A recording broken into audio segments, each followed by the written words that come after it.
Assalamualaikum warahmatullahi wabarakatuh. Kembali bertemu dengan Suherman Komara Channel di video penjelasan secara singkat tema 7 subtema 3 pembelajaran 2 halaman 113 sampai dengan 118.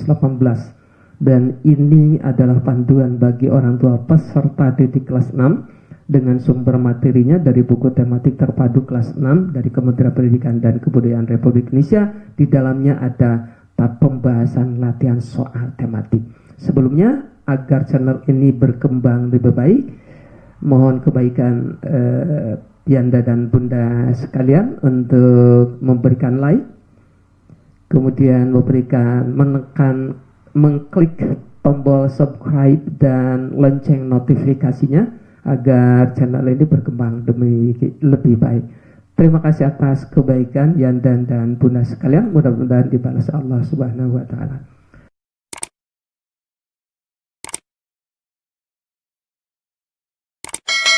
Sebelum lanjut, kita berdoa dulu menurut agama dan keyakinan masing-masing, kemudian tidak bosan-bosan untuk mengingatkan selalu mematuhi protokol kesehatan dimanapun dan dalam situasi kondisi apapun.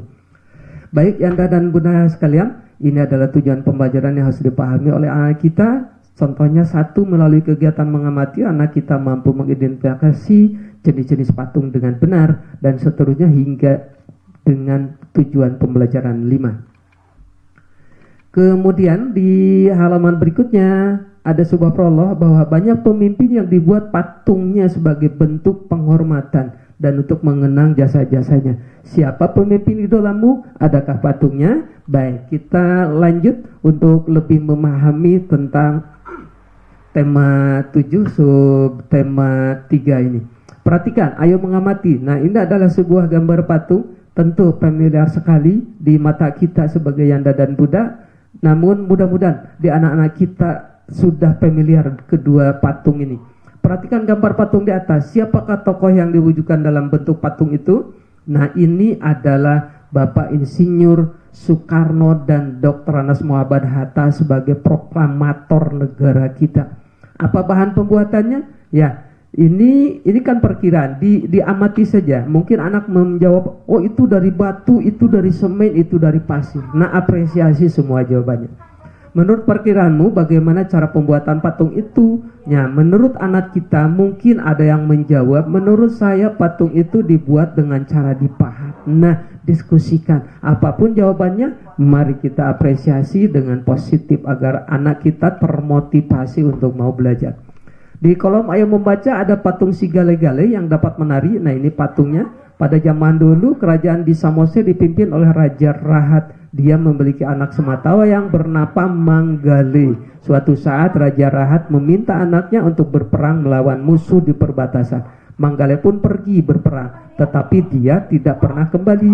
Dia meninggal, jasanya tidak pernah ditemukan. Raja Rahat pun sedih hingga jatuh sakit. Nah, bagaimana Raja Rahat berikutnya sehingga jatuh sakit? Baca seterusnya hingga dijadikan sebuah patung yang tercipta.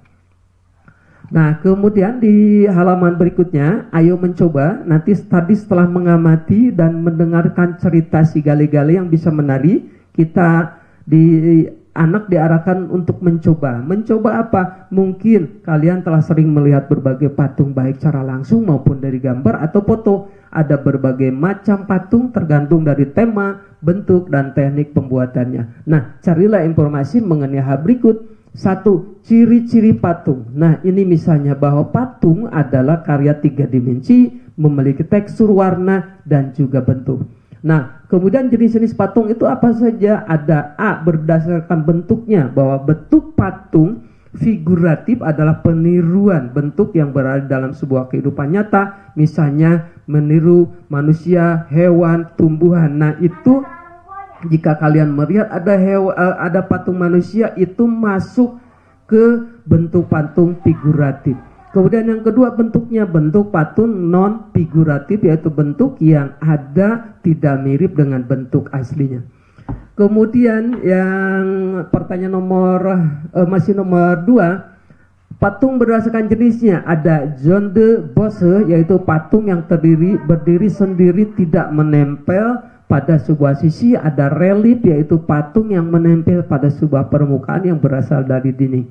Kemudian patung menurutkan fungsinya, ada patung religi, patung monumen, patung arsitektur dan sebagainya. Nah, yang kalian tadi lihat proklamator, patung proklamator kita itu adalah contoh patung monumen.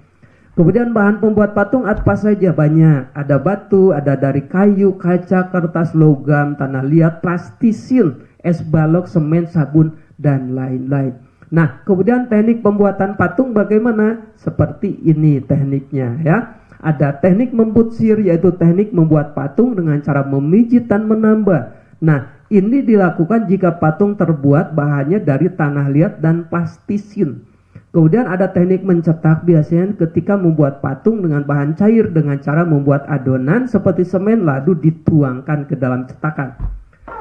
Yang ketiga, teknik membuat patungnya adalah teknik pahat, yaitu membuat patung dengan cara dipahat. Nah, teknik membuat patung secara dipahat ini beda dengan membutsir. Kalau membutsir, jika kurang ditambah, jika lebih dibuang, maka di teknik pahat itu tidak bisa dilakukan. Makanya harus berhati-hati karena sekali salah tidak bisa ditambahkan. Yang keempat, teknik konstruksi yaitu membuat patung dengan cara menyusun bahan kemudian dilekatkan dengan lem atau bahan pelekat lainnya. Nah, itu adalah 4 teknik pembuatan patung.